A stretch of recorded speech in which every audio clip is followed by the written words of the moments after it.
Muito bem, mais um Leadercast. Eu sempre inicio contando como é que o meu convidado veio parar aqui, né? Estou eu navegando lá pelas ondas internéticas e recebo, acho que eu não me lembro mais se foi um comentário no Twitter, no X ou no Instagram. Instagram, que você mandou uma DM pra mim, uma coisa assim, né? Falei, pô, que legal, batendo um papo, uma hora dessa vem aí, deixa eu ver o que esse cara faz. Aí falei, pô, que legal, ele tá lidando com uma visão diferente de relacionamento. Eu falei, pô, hoje você vai dar um papo, né? Uma hora dessa vamos conversar, estamos aqui. Então foi um encontro. E aí ele chegou aqui, acabei descobrindo que o cara me segue há 152 anos. E a gente vai bater um papão aqui. O programa só tem 3 perguntas que são fundamentais, o resto você pode chutar à vontade. As 3 que você não pode errar são seu nome, sua idade e o que você faz. Eu sou Thiago Ferraz, tenho 39 anos e sou consultor de relacionamento. Consultor de relacionamento, cara. Isso deve ser bom. Como era o nome antigo disso? Psicólogo. Tá bom, isso aí, dá pra cobrar mais caro até, né? Legal. Nasceu onde, Thiago? Com esse seu sotaque carioca, mostra que você vem de onde? Eu vim de Belo Horizonte, mas eu já morei 5 anos no Rio, 1 ano em São Paulo, 2 anos em Porto Alegre, 2 anos em Maceió e trabalhei em 12 estados do Brasil. Então ele é bem misturado mesmo. Mas esse mesmo não deixa... não tem como te ouvir falar, não, esse é mineiro, né? Você nasceu em BH? Em BH. Tem irmãos? Tenho um irmão, a nossa diferença é de 2 anos, é um homem já muito bem casado, está morando no outro lado do mundo e seguiu a profissão que eu larguei para fazer o que eu realmente acreditava. Qual é a profissão? Engenharia. Você chegou a fazer... Bom, peraí, nós vamos chegar lá. Teu pai e tua mãe fazem o quê? O meu pai é um vendedor de flores que ensinou seus filhos a encontrar seus amores. Ele é paisagista, trabalhou muito tempo no IEF, fiscalizando Repete reservas. Que isso é muito bom, cara. É um vendedor de flores que ensinou seus filhos a conhecer seus amores. Muito bom. E ele trabalhou muito tempo no IEF, como na prevenção, né, do desmatamento e de depredação de reservas, não só em Minas Gerais, mas toda aquela região, em outras regiões do Sudeste. E minha mãe é cabeleireira, tem uma empresa há 45 anos em Belo Horizonte. Que legal, cara. E deve ter clientes há 45 anos. Sim. Eu tenho uma palestra minha, não vou me lembrar qual delas que em um determinado momento eu faço uma brincadeira com a plateia, né? Que a gente está falando sobre... Estou me lembrando o que era. Fala que, cara, o que define você é o jeitão, o que define uma empresa e seus... E quem trabalha na empresa não é o produto que ela vende, nem o serviço que ela presta, mas é o jeitão com que ela faz isso. Esse é o conceito que eu estou jogando. E eu vou falar dessa coisa do jeitão, né? E aí eu uso um exemplo assim. Falo, bom, as mulheres da plateia sabem muito bem disso, né? Você aí, você corta o cabelo em qualquer cabeleireira, ela de jeito nenhum. Você corta onde? Corta na fulana de tal. Há quanto tempo? 8 anos. Por que você corta lá? É por causa da instalação que ela tem, é o equipamento, é o prêmio. Eu falo, de jeito nenhum, eu corto lá porque ela tem um jeitinho que é só dela. E isso é bem claro, né, cara? Você pega a tua mãe, imagina as histórias que ela deve ter para contar, se torna amiga, confidente de quem é cliente dela e ficam 10, 20, 30, 40 anos. Com madre e tudo. Esse jeitão é o que está nos unindo aqui, Luciano. Você se conecta com a pessoa. Então você cortou cabelo com algumas pessoas e teve uma dessas pessoas que você sentiu que o resultado fazia mais sentido. Talvez, esteticamente, nem foi o melhor resultado, mas fazia sentido para você. Isso é conexão, que é o jeitão que o pessoal usava antigamente. E hoje a gente tem que criar essa conexão até para um atendimento médico. Faz toda a diferença. Hoje a gente baixa um aplicativo para fazer isso. Como era o teu apelido quando você era criança? Pacato. Pacato? Isso. Eu era goleiro e o pacato do gato guerreiro, eu assim, só jogava quando tava valendo, que eu pegava muito. Então eu era o pacato. Quando era jogo eu virava o gato guerreiro. E aí todo mundo me chamava de pacato. O que o pacato queria ser quando crescesse? Eu queria ser publicitário.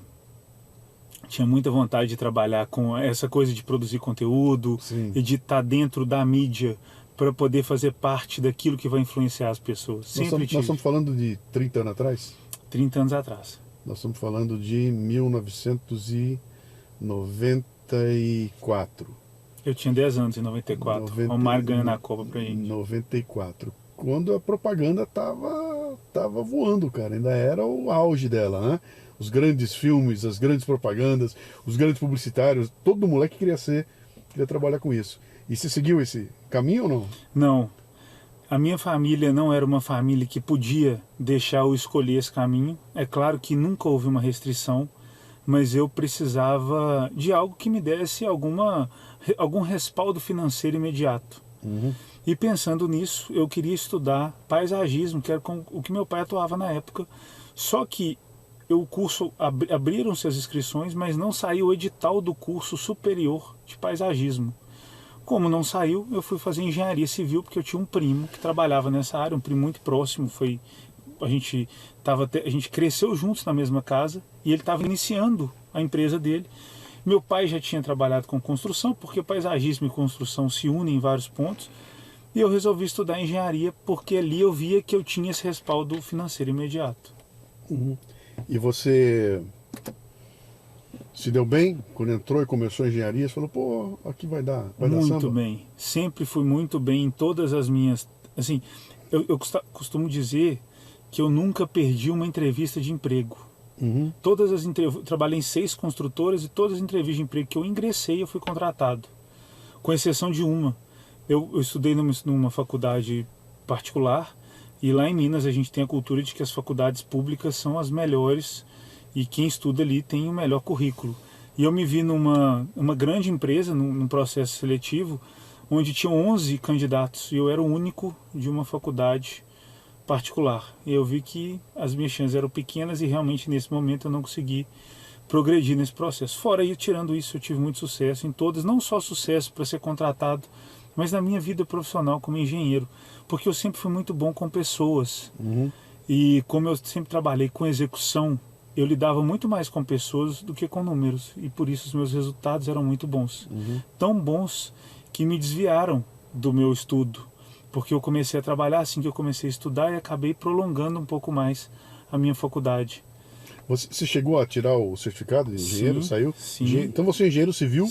Engenheiro civil. Com diploma? Trabalhei 22 anos no mundo corporativo, prestei serviço diretamente para o Banco do Brasil, Caixa Econômica. A própria presidente, até então a Dilma, recebeu uma obra das minhas mãos. Foi até o meu empreendimento, porque eu trabalhei muito tempo com Minha Casa Minha Vida, mas nós vamos chegar lá. Uhum. Eu demorei para me formar, e quem estiver nos ouvindo, que escute esse conselho começando uma carreira, para sempre focar no objetivo final e não no que está acontecendo no momento, quando você está começando. Eu tinha 2 salários, carro da empresa, gasolina, alimentação, e quando eu comparava o que eu tinha aos meus amigos de faculdade, eu era rico. Uhum. Até que o tempo foi passando e eles foram se formando, e nessa mesma empresa que eu estava, eles contrataram uma engenheira, porque a gente iniciou as edificações em uma mina de ouro, uma cidade próxima, e essa engenheira chegou para mim e falou, Thiago, eu não sei o que eu faço. Eu cheguei na reunião, você fica do meu lado, porque eu não sei o que eu falo, eu não sei o que eu faço, é meu primeiro emprego. E até então eu pensei, tudo bem, é claro que eu vou ajudar, uma profissional que está ali me pedindo ajuda, só que o responsável pela administração da obra era eu, e o salário dela passava pelas minhas mãos e era o triplo do meu. Aí eu pensei, meu Deus, eu perdi muito tempo na vida. Uhum. Nesse momento eu deixei, não exatamente nesse momento, mas pouco tempo depois disso eu deixei esse emprego, consegui um outro emprego mais próximo de casa, foquei nos estudos para que pudesse fechar a faculdade o mais rápido possível. E foi uma pena a vida ter me colocado dessa forma, eu não ter enxergado isso sozinho antes. Mas voltei a ter sucesso, voltei a me destacar dentre as pessoas que trabalhavam nessa outra grande empresa, e eu mandei uma carta para a minha universidade para que eu recebesse o diploma com antecedência, porque a empresa tinha pressa para me contratar. E é muita felicidade, né, para um formando, uma construtora dizer assim, olha, anda logo que nós temos um salário de engenheiro aqui que você está perdendo a cada mês. A faculdade recebeu de braços abertos, eu tive uma cerimônia de graduação, não sei se é graduação ou formatura, um nome, uma cerimônia de formatura antecipada, e fui contratado para trabalhar no Rio de Janeiro. Uhum. E era uma felicidade, porque... Com que idade? Com 28 para 29 anos. Isso é um sonho, hein, cara? Um sonho. Solteiro? Eu já estava namorando nessa época, já tinha um namoro sério, mas eu nunca tinha chegado perto de um salário inicial de engenheiro. E quando eles me contrataram, eu senti que a diretora de RH estava assim, meio com a voz preocupante assim, do que ela ia me oferecer. Ela ofereceu carro, casa na praia, gasolina, 2 passagens de avião, alimentação, um salário de engenheiro mais 25% por não estar na minha cidade. Aí eu falei, vou pensar. Eu fui lá para aceitar metade do salário de engenheiro e eu me virasse com o resto. Então foi muito bom. Comecei a trabalhar no Rio e aquele momento foi assim, muito marcante, porque eu sei que muita gente que se forma tem que passar por muito para chegar ali, e aquilo chegou de forma antecipada. Só que tudo que é bom dura pouco, né? Então eu fui contratado com todos esses benefícios porque a missão era muito difícil. Eu trabalhava numa obra em Belford Roxo, eu morava no Recreio dos Bandeirantes, trabalhava em Belford Roxo. Para ilustrar para quem está nos ouvindo e não é do Rio, eu gastava 1h40 para chegar em Belford Roxo e gastava 2h30 para voltar para casa. Então eu viajava todos os dias. Até aí tudo bem. O problema é que eu trabalhava numa das cidades mais perigosas da América Latina, no lugar mais perigoso dessa cidade, que é o bairro Santa Teresa, em Belford Roxo. Se alguém estiver nos ouvindo jogar no Google, vai ver o que eu estou dizendo, só vai ter notícia ruim. E para piorar... Que obra era essa? No cemitério lá? O que você fazendo? Era basicamente assim, não basicamente, né? Mas desculpa a brincadeira. Morreram muitas pessoas assassinadas durante a obra. E eu vou contar umas histórias terríveis aqui, mas era uma obra do Minha Casa Minha Vida. Era aquelas edificações gigantescas que o governo federal começou a promover e subsidiar. Que antigamente era um conjunto habitacional, né? Isso aí. Não deixa de ser. A diferença é que agora, com esses projetos estão ficando cada vez mais avançados. Não basta só construir um prédio e deixar o morador se virar. Ele vai precisar pegar ônibus, ele vai precisar de saneamento. Então não só a edificação, mas toda a estrutura. Para ilustrar, eram 2.220 apartamentos, 110 prédios, toda a infraestrutura, inclusive com estação de tratamento, alimentação de água e de energia. 155 mil metros quadrados de construção. Então era uma coisa gigantesca. E eu estava lá para resolver um problema de desvio de verba que outros engenheiros, outras pessoas na gestão, na administração, causaram para a construtora. Qual foi a estratégia da construtora? Vamos contratar os meninos de casa que estão começando, que gostam da nossa empresa, que vestem a camisa, porque a gente precisa de gente nossa lá. E foi assim que eles me colocaram naquele lugar. Chegando lá, eu me deparei com uma equipe sensacional, inclusive o meu chefe na época era paulista, meu então chefe supervisor, e outros engenheiros na equipe, que a obra era gigante. Mais uma vez me destaquei de uma forma brilhante, do ponto do presidente da empresa me colocar no jatinho, ir para a obra comigo, para entender o que eu estava fazendo, porque ele estava tocando mais 6 dessa. E ele precisava replicar o meu modelo de entrega. E eu me sentia o melhor de todos. Estava tudo muito bom. O problema é que essa obra ficava entre 2 facções criminosas e uma área de milícia sendo disputada. Para que você possa trabalhar, essa negociação tem que estar muito clara. Basicamente, para quem está nos ouvindo, era assim: Tiago, eu quero te informar que essa área é minha, e o pagamento relacionado à segurança, todo mundo entende que a gente pagava segurança para ser seguro, mas isso tinha um destino que era autorização para trabalhar, vai ser passado a mim. Passava uma semana, a pessoa me ligava: Tiago, olha, eu queria te falar que eu sei que fulano de tal te ligou, mas a segurança é minha, tá? Quem manda aí sou eu. Bom, como que eu resolvi isso? Eu liguei para os dois e disse: olha, eu vou emitir a nota dia 5.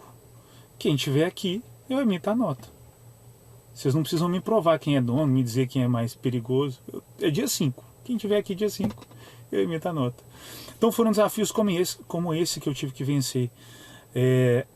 Ao ponto de algumas pessoas da minha equipe serem agredidas, o meu chefe foi demitido, no outro dia eu fui promovido como chefe.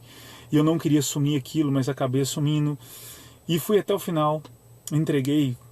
Tudo aconteceu de uma forma maravilhosa, que me deixou com uma estabilidade e com uma projeção dentro da empresa muito boa. Até que... Me fala um pouquinho em volta da obra que você está fazendo.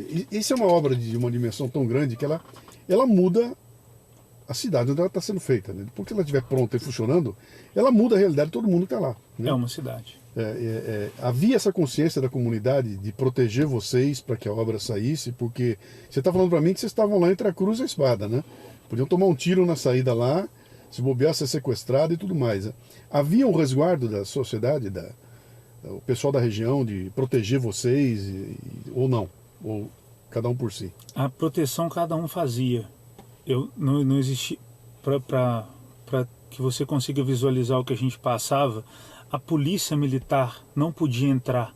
Tinha uma ponte a 6 quilômetros da entrada da obra. A polícia militar não podia passar por essa ponte. Só ia quando ia de caveirão e já era trocando tiro. A vantagem é que os apartamentos eram todos de concreto, paredes de concreto. Então onde você estivesse, você estava protegido de um tiro de fuzil. Mas quando a gente viu o caveirão, já aconteceu de eu estar trabalhando e a obra, ela atravessava ruas. A gente atravessava ruas. E eu trabalhando, o caveirão passar a 120 por hora, assim, numa rua que não passa uma bicicleta. Passando assim. E podia me atropelar, podia estar trocando tiro com alguém. Eu não vi. Naquela coisa, rádio, né? Sempre comunicando com rádio em obra, eu não vi. Então, assim, 6 pessoas contratadas da empresa foram assassinadas dentro da obra, só que a gente tinha mais de 2.000 funcionários terceirizados. Eu não sei números de quantas pessoas foram mortas durante esse período, porque existia uma disputa pelo tráfico de drogas para as pessoas que trabalhavam na obra. Eram 3.000 consumidores, vamos colocar assim, pelo menos 300, 400 consumidores de drogas diário. Então, quem fazia o tráfico queria disputar aquilo, então existiam vários problemas. Problemas esses que levaram o meu, então, gestor, o paulista, que era filho de militar, a confrontar certas atitudes, principalmente da vizinhança, não dos comandantes lá das facções, da vizinhança, e por isso ele foi agredido e quase morto. Dentro da obra, se não fosse um grande esquema de tentar apaziguar tudo, e assim eu fui promovido, sempre fui promovido da seguinte forma. O que aconteceu? Depois que ele foi agredido e quase assassinado, a gente tirou ele da obra e eu era o engenheiro que poderia assumir. E eu no outro dia estava apresentando no escritório da empresa e falando, quero ser demitido, não quero passar por isso na minha vida, não. Sim. O então diretor, um homem extremamente sábio, que eu admiro demais, ele me disse, Thiago, tá tudo bem, mas o seu gestor, ele tá lá em Belfor Roxo, que tinha um gerente que ia de uma obra para outra, mas ele não era o responsável. Então, se você quiser ser demitido, se você quiser realmente pedir demissão, você pode ir lá. Beleza. Liguei para ele não ia estar lá nesse dia, tá lá no outro dia, fui dormir, lembrei de todos os boletos que eu tinha para pagar, mesmo assim decidido eu fui. Quando eu fui, tinham 6 bandidos me esperando assim, eles estavam sempre de fuzil, eu já sabia quem eram eles e tal. Desci do carro, pensei, puxa vida, agora eu perdi minha vida porque eu fui seguir o conselho de um diretor. Esse bandido chegou para mim e disse assim, doutor, eu queria te dizer que de todo mundo que trabalha aqui, você é a pessoa que a gente mais gosta, que mais respeita a comunidade e que nunca o que aconteceu com esse... Aí xingou o cara de tudo que é nome, né, meu chefe? Vai acontecer com você, porque você respeita todo mundo aqui e você sempre vai ser respeitado. A gente sabe que você quer pedir conta, mas eu só queria que você soubesse disso. É claro que não foram nessas palavras, mas esse foi o recado. Aí eu entrei no escritório com uma proposta para ser, entre aspas, né, promovido. E acabei aceitando e finalizando a obra. Quer dizer que os bandidos foram foram um gatilho que te fizeram aceitar, porque, pô, se o bandido já me sacou que eu sou do bem e tudo mais, cara, só no Brasil, não sei se é só no Brasil, mas essas histórias, não é novidade que você está contando, tá? Eu já ouvi histórias assim, bem do Arco da Velha. Meu cunhado era da Shell e vendia gás. Eles resolveram vender gás nas comunidades do Rio de Janeiro. Adivinha, né, cara? Peraí, você vai conversar com Batman e Robin. Que era ele falando, cara, você não faz ideia do que era a conversa com esses caras aí. É um universo paralelo aquilo, né? Você imagina você tá conversando com um cara com um fuzil na mão. Ô, doutor, tudo bem, gostamos do senhor aí, tudo cara com um fuzil na mão, cara. Eu ia até chegar nessa parte. Quando eu estava falando de Belfor Roxo, a gente tinha mais interação com o tráfico de drogas, que são realmente as facções criminosas. Só que quando eu concluí essa obra, e como destaque, eu fui responsável por várias obras. Para a conclusão aí a gente chamava de terminalidade. Era Cidade de Deus e Santa Cruz, que era a região onde começou a milícia, e você citou 2 heróis aí que são extremamente famosos lá. É completamente diferente, Luciano. Lá, assim, quando você faz sai da facção e entra na milícia, a organização, a forma de conversar é completamente diferente.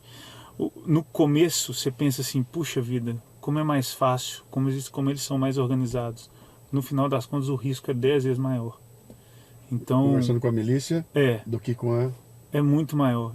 Quando alguém muito perigoso conversar com você educadamente, saiba que ali você está correndo um real risco sua vida tem risco. Quando a pessoa dizer um palavreado bem chulo e ser bem explícita nas intenções, você pode ficar mais tranquilo. E ser também explícito nas intenções com essa pessoa. E aí passei perrengues do tipo, no meio da reunião, a gente negociando serviços, que além de segurança prestavam serviço, colocarem 2 granadas na mesa para que a gente pudesse chegar no preço que eles queriam. Então, assim, foram muitas coisas. Até que as obras terminaram, o grande volume de dinheiro acabou, o governo saiu, né? O governo do PT saiu do poder, e aí o programa parou. E nesse período eu tinha muita estabilidade, 3 escritórios em 3 áreas, porque aí depois da terminalidade eu fui cuidar da manutenção dessa empresa, e como eu tinha terminado todos, eu estou falando aí num total de 14 mil unidades que a empresa fazia lá há 10 anos. Entregou? Entreguei tudo. Entregou tudo? Entreguei tudo. E essa entrega era entrega para os engenheiros da Caixa e do Banco do Brasil. A gente não podia entregar para o morador sem antes o engenheiro conferir e dizer que estava tudo certo. Que é uma outra evolução desse programa, né? Minha Casa Minha Vida. E aí, depois que eu entreguei tudo, eu estava numa situação muito cômoda. E o meu melhor amigo no Rio de Janeiro, colega de trabalho, foi promovido a diretor da empresa. Eu e ele éramos... Assim, a gente era muito ligado na política da empresa, como que a gente podia atuar, o quanto que a gente tinha que entregar para ser bem visto. E ele é o profissional que eu mais admiro na minha vida como engenheiro, que eu vi fazer na minha frente, e eu fiquei extremamente feliz por ele. E eu tinha tranquilidade. O meu melhor amigo era o diretor da empresa, não tinha motivo para sair. Até que um dia a gente conversando, a gente gostava muito de sair para tomar um uísque nas terças-feiras que ele ia para lá. E eu... Depois de muito uísque sai muita verdade. Até que eu disse para ele, cara, eu estou muito tranquilo aqui e tal. Ele falou, pois é, você sabe que onde você está, toda vez que você estiver tranquilo na vida, é um lugar extremamente perigoso. Sim. Porque você só sai do lugar quando você não está tranquilo. Sim. E aí ele me disse, você entrou no lugar de pessoas que estavam aqui há 20 anos. Amanhã você vai ser essa pessoa que está aqui há 20 anos. Então a decisão de estar tranquilo ou continuar se colocando à prova, né, querendo prosperar, é sua. Nessa, eu recebi uma proposta de outros amigos meus de ser sócio de uma empresa que construía para o varejo. Burger King, McDonald's, Localiza, esse tipo de coisa. Larguei tudo, aceitei essa proposta e fui pela primeira vez como sócio, não como funcionário, tocar esse negócio. Que foi aos 30? Acho que foi no 35, 36. Eu fiquei acho que 8 anos nessa outra empresa. E aí comecei a rodar o Brasil inteiro. E eu pulei uma parte importante, que nesse período do Rio, eu me casei e me divorciei. E o divórcio culminou nessa saída. Eu estou tão ligado aqui no profissional que eu acabei esquecendo de falar de amor, que é o principal ponto aqui da nossa conversa hoje. Quando eu fui para o Rio e comecei a trabalhar, eu também pedi a minha então namorada em casamento. Ela é de Minas? De Minas. Tá. E a gente ficava sempre BH Rio. Toda semana eu voava, toda semana. Ela era uma pessoa maravilhosa, que eu gostava muito, mas eu tinha uma imaturidade emocional tremenda. O que eu tinha de maturidade profissional, eu não tinha de emocional. E a data do casamento começou a chegar, né? E nessa loucura de trabalho, de perigo, essa vida, eu misturava isso com uma fuga que muitos homens fazem, que é assim, tô no Rio, vou pra noitada no Rio para me divertir porque eu mereço. Mas eu esqueci que eu tinha um compromisso com uma pessoa que me amava. E quando eu marquei o casamento, numa das despedidas de solteiro, eu conheci uma pessoa e a gente teve um contato. E depois que eu casei, 3 meses depois, eu descobri que essa pessoa havia engravidado. E eu seria pai novamente. Eu já era pai, meu filho tinha nascido antes de eu começar a história de engenharia, eu tenho um filho de 19 anos. Mas com essa... Não, com outra pessoa. Outra. Tenho um filho de 19 anos e descobri que seria pai, então, de outra pessoa. E o sonho dela era ser mãe e ela era pediatra. Ela era alucinada com criança e o sonho dela era ser mãe, até que eu contei para ela e disse que eu seria pai. Todo mundo diz, né? Você conhece a sua mulher quando você se separa. Ela me disse, eu te amo demais. Eu tenho noção o quanto você vai precisar de mim emocionalmente, o quanto você vai sofrer, mas eu não vou poder ficar do seu lado. Então essa você vai encarar sozinho, e a gente separou. Na separação, na semana da separação, eu recebi a proposta para poder sair dessa construtora e rodar o Brasil fazendo obra. Eu falei, se tem um momento para eu poder mudar completamente a minha vida, é esse. E assim, diferente do que eu pensei, foi ali que eu comecei a trabalhar de verdade. Quando é sua empresa, você começa a trabalhar 3 vezes mais. Eu estou dizendo Sim. Eu já virei o sábado trabalhando, entrar na obra, a obra roda 24 horas, vocês devem ter visto aí McDonald's, Burger King, o varejo, você entrega em 20 dias o que você entrega em 6 meses, o comercial. E aí nessa loucura de virar, foi quando eu comecei a me questionar, assim, o que eu estou fazendo? Por que eu estou fazendo? Isso faz sentido para mim? Porque o Thiago escolheu engenharia para ter o respaldo financeiro que ele não tinha. Agora, não que tivesse, mas já tinha uma certa tranquilidade. E aí já dava para poder pensar no que queria para a vida. E eu vi que não fazia sentido. Eu nunca gostei de fazer obra. Eu gostei de me conectar com pessoas. E nisso eu era muito bom, de entender, de acessar. E 30 e quanto? 37? 37. 37.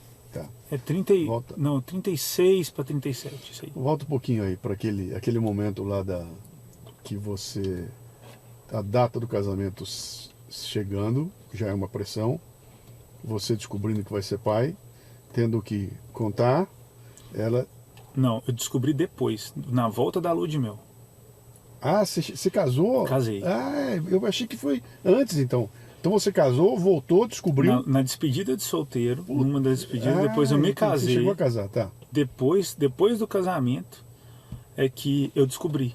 Então, eu estou interessado, com você psicólogo, você vai entender aqui. Cara, o volume de pressão é por todo lado. Você tem uma pressão do trabalho que você tinha, que era um lugar perigoso, complicado, cheio de rolo, você vai chegar lá para discutir com o cara com a granada na mesa, já é uma pressão considerável ali, né?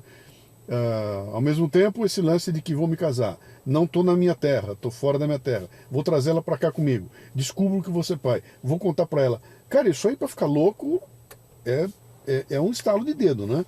Como é que você segurou esse volume de pressão toda concentrada ao mesmo tempo? Se a gente for estudar como são feitos os diamantes, é um carvão que passou por uma pressão extrema. Uhum. E eu me vejo dessa forma. Foi justamente na pressão extrema, quando eu contei, quando deu tudo, tinha tudo para operar, foi que eu olhei para o lado e vi, ainda tem mais uma coisa que eu não fiz. Então talvez seja esse momento de mudar, de ser uma pessoa diferente, ser uma pessoa melhor. E foi essa a minha válvula de escape. Se eu tinha todos os ingredientes para enlouquecer, claro que eu tinha. Para fazer alguma besteira, claro que eu tinha. E entender aquilo como procurar sempre uma saída, foi o que me deixou vivo. Você não falou com ninguém? Você não tinha um mentor? Você tinha um mentor? Você teve alguém? Meu mentor era você.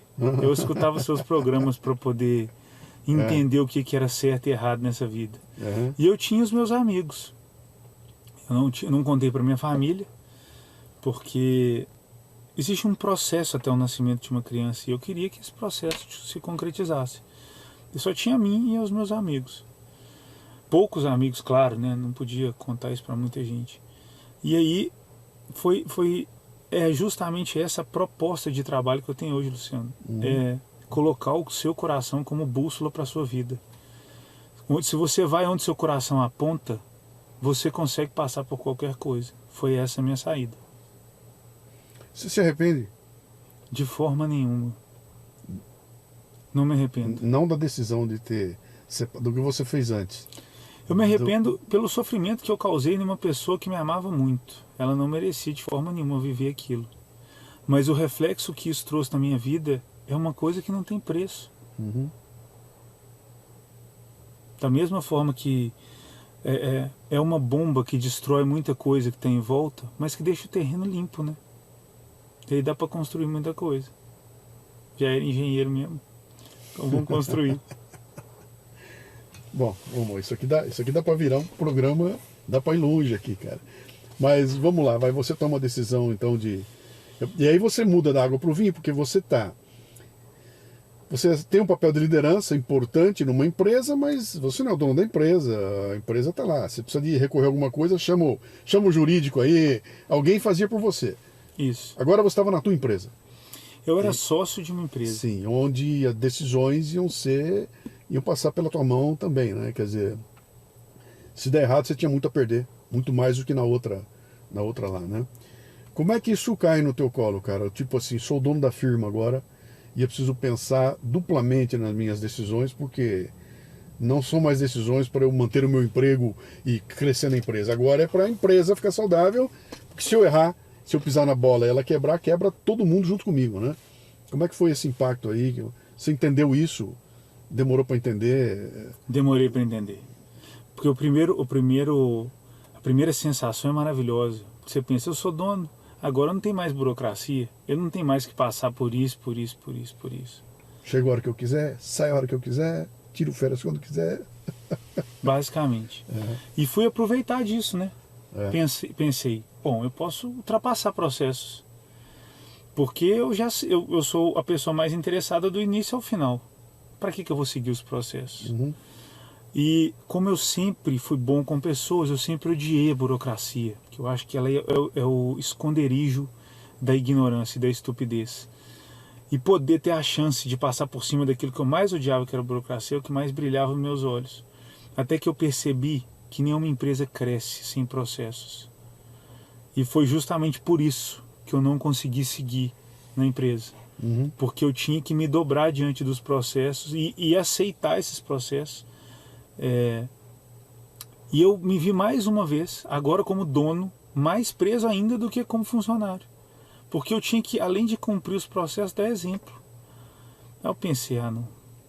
De novo não. E agora trabalhando 10 vezes mais, não eram 2 vezes. Uhum. Era muito mais. E tinha uma projeção de resultado legal? Tinha, mas era o sofrimento ali pegou muito quando a gente relaciona isso a processo, principalmente. E foi nesse momento... Você saiu de um ambiente terrível, você saiu de Belfort Roxo, das balas voando lá para todo lado, para um ambiente tranquilo, né? E mesmo assim, ele era mais incomodou você do que o ambiente anterior. Sim, porque agora eu não podia nem dormir mais. Então era muita loucura. Mas você era o dono da empresa, cara, playboy pra cacete, andando de carro do ano, explorando os seus empregados. Não é assim a ideia que se passa? O dono da empresa não é exatamente isso, só que não. Era um cara sem dormir, com o olho vermelho, sujo, dentro de uma obra que parecia uma barraca do Gugu, sabe aquelas barraquinhas que a gente não vê até que a fachada comece a ser revestida. Eu parecia muito mais com um pedreiro, porque qual que era a minha missão na empresa? Eu era a pessoa responsável pelas obras fora de Minas Gerais. Dentro de Minas Gerais a empresa já existia há 5 anos. E eu tinha que desbravar, criar, iniciar escritório, aquela coisa toda. Até eu constituir uma equipe de confiança, eu tinha que fazer muita coisa. E esse muita coisa é literalmente tudo, de fechar o negócio até entregar a obra. Uhum. Então eu estava realmente ali muito apertado, uma demanda gigantesca. E isso pegou muito para mim. Mas não foi determinante. A burocracia foi determinante. Os processos me derrubaram. Sim. E é engraçado isso, né? Porque você... Quanto tempo você estava na engenharia? 22 anos. Porra, cara. Você esperou 22 anos para descobrir que o processo... Sim. Porque na engenharia não tem como não ser por processo, né? Sim. Levou 22 anos para te encher o saco de vez. Aí você falou, vou mudar de novo. Nessa hora eu pensei, eu não vou mudar de novo. Não é mudar de... eu vou procurar algo que... Eu pensei, não é isso. não é aqui dentro. A minha vida não é aqui. Eu fiz 22 anos para chegar num ponto que eu vejo que não faz o menor sentido. Eu recebo elogio de todo mundo, sei que eu sou um bom engenheiro, sei os resultados que eu já entreguei. Mas não estou feliz. Mas não estou feliz. Então eu vou fazer pela primeira vez. Eu vou seguir meu coração. Eu vou dizer eu vou escutar o que ele está dizendo. Falar assim, cara, vamos dar ouvido para esse cara aqui. E eu sempre restringi o que ele dizia. Porque eu pensava, deixa de ser bobo. Não vai emocionar. Vamos calcular o começo, o meio e o fim, que a gente chega onde a gente quer. E é justamente o contrário. Para chegar onde a gente quer, a gente só precisa calcular o que a gente não quer. Se você não quer mais viver isso, todo o resto do universo é possível ser vivido. Só não aceita aquilo que te machuca. Mas eu não tinha chegado nessa conclusão ainda não. Eu falei, eu vou largar tudo e vou abrir a minha empresa dentro da minha casa. Fazer do meu jeito, com o processo do jeito que eu quiser. Uma empresa de engenharia? Não, eu abri um glamping. São essas acomodações não convencionais no meio do mato. Sim. Cabana no meio do mato romântica. Sim. Abri um glamping, pode fazer jabá aqui? À vontade. Chama cabana.we. A gente só trabalha pelo Instagram, quem for de Minas Gerais, cabana.we. Se quiser um momento maravilhoso em casal, esse é o lugar. Então foi a primeira vez que eu falei, vou fazer aquilo que eu realmente tenho vontade. Tinha um amigo meu, eu estava já procurando algo para fazer diferente. Tinha um amigo meu que estava trabalhando com Airbnb no Rio de Janeiro, tinha alugado uns apartamentos, estava alugando e estava me contando os resultados maravilhosos. Até que um dia ele me ligou e falou, cara, eu vou devolver os apartamentos. Eu falei, mas você está tendo resultados maravilhosos, é só alugar, você não tem... Aí ele riu da minha cara e falou, cara, ninguém ganha dinheiro sem trabalhar não, Thiago. Estou tendo vários problemas, por mais que eu tenha um volume legal de entrada, meu vizinho é juiz, o outro é desembargador, o pessoal aluga para fazer uma festa, vem a Polícia Federal para terminar a festa. Então assim, ele dizendo das dificuldades desse negócio. E aí ele falou, cara, mas eu não vou parar não. A minha mãe tem um terreno e junto com ela eu vou construir uma cabana. Eu pensei, minha mãe também tem um parado. Minha mãe estava recém-viúva, um terreno parado. Eu falei com ela, mãe, o que você acha de a gente fazer um negócio assim? Ela falou, o que você quiser fazer, ué. Com você, faço qualquer coisa. E aí, nessa época eu morava em São Paulo, nessa empresa eu morei no Rio Grande do Sul, em São Paulo. Saí de São Paulo, voltei para Minas, para dentro de casa, para criar uma empresa dentro de casa. E aí, cara? E tamanho do choque? Porque agora você virou empreendedor. Agora eu virei empreendedor agora você de deixou vez. de ser, agora você é empreendedor. E saindo do zero. Começando do zero, na casa da mãe. Eu fiquei 9 meses, como um louco no meio do mato, fazendo um negócio no meio do nada. Eu lembro que você disse quando você saiu da Dana, o Luciano da Dana e o Luciano Pires, do Café Brasil, que ainda não existia ainda o Café Brasil. Sim. Eu lembro de você contando esse choque de não representar mais uma empresa, de não representar uma compra milionária, um contrato milionário. Aconteceu comigo a mesma coisa. Eu ilustro isso de uma maneira que é a mais fácil de entender, para as pessoas entenderem o quanto a gente perde importância quando aquela marca que a gente carregou sai de trás da gente. Eu sempre fui uma pessoa que teve uma vida social super normal, cultivei meus amigos e tenho grandes amigos, e minha vida é muito normal. Eu fiz o meu aniversário, acho que de 37 anos, 37 ou 38, não vou lembrar, e foram 3 pessoas no meu aniversário. 3 pessoas. Dessas 3 pessoas, aquele amigo meu, diretor da empresa, ele é diretor de Minas, Rio e São Paulo. A chance dele estar, a gente calculou na hora, era de 17%. A chance dele estar e não ter compromisso era incalculável. E eu fiz o aniversário num lugar que nesse dia estava fazendo um frio, e ele foi com a esposa, com a então esposa, e mais um amigo. Então assim, foram 2 que a probabilidade era quase 0 e mais um amigo. Naquele momento ali, naquele dia, eu falei, cara, eu sempre quis gravar conteúdo para a internet, nunca gravei, com vergonha de ser julgado, de pessoas que nem no meu aniversário vêm, porque eu agora não represento mais uma possibilidade de emprego, um contrato ou nada disso. Eu falei, quer saber? Foda-se todo mundo. Amanhã eu pego meu telefone e começo a gravar. Boa essa. No outro dia, eu peguei esse telefone e virei. Eu tinha um jargão que era assim: e aí, gente, vocês estão bom? E comecei a falar. Sem o menor propósito, sem nenhum planejamento. Sem ter um Instagram grande, sem nada? Nada. Eu comecei a falar. E aí, gente, vocês estão bom? Oh, bom dia pra vocês aqui, ó. Tô aqui em casa. Minha acabando, terminando ali e tal. Falando. Simplesmente falando. Eu sempre tive essa vontade, que é um menino de 9 anos lá que queria fazer alguma coisa na mídia. E falei, agora. Agora eu não ligo mais para ninguém. Eu não quero saber mais da opinião das pessoas naquilo que me faz feliz. Eu vou primeiro ser feliz, depois eu vou perguntar. Comecei a fazer esse conteúdo.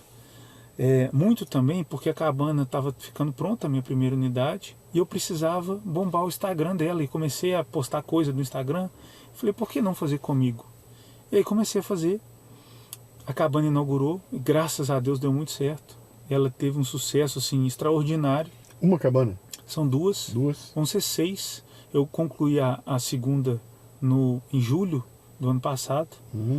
E agora eu espero terminar o período de chuvas para continuar o projeto. Aonde isso, em BH? Em Esmeraldas. Fica a 37 quilômetros do epicentro ali de... Epicentro, não sei nem se eu posso usar essa palavra para a cidade. É o centro mesmo, o Piruli da Praça 7 de Belo Horizonte. Então é bem próximo. São 2 unidades. Tive um sucesso muito grande na primeira e também na segunda. O dobro do que eu esperava de resultado.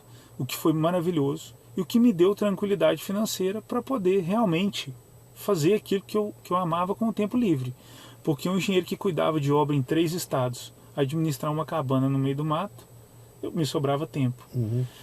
E comecei a fazer esse conteúdo. E comecei a pensar no que eu podia fazer. E aí, né, são várias... É uma propriedade de 20 mil metros, uma propriedade rural. E eu fiquei pensando o que eu podia investir, o que eu podia fazer para me gerar renda, para me gerar ocupação ali. Até que num casamento de uma amiga, eu virei a câmera do telefone e falei assim, olha lá, ó, ela com o marido dançando, eu solteiro, podia ser nós dois, né? Mas você não colabora? E isso viralizou, assim, primeiramente no TikTok.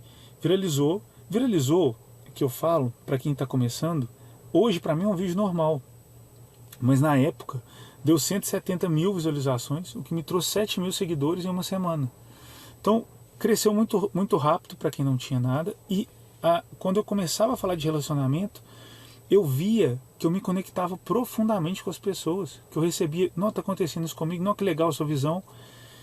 E eu vi que fazia muito sentido, porque eu sempre me dei bem nas minhas relações pessoais, sejam amorosas, sejam profissionais.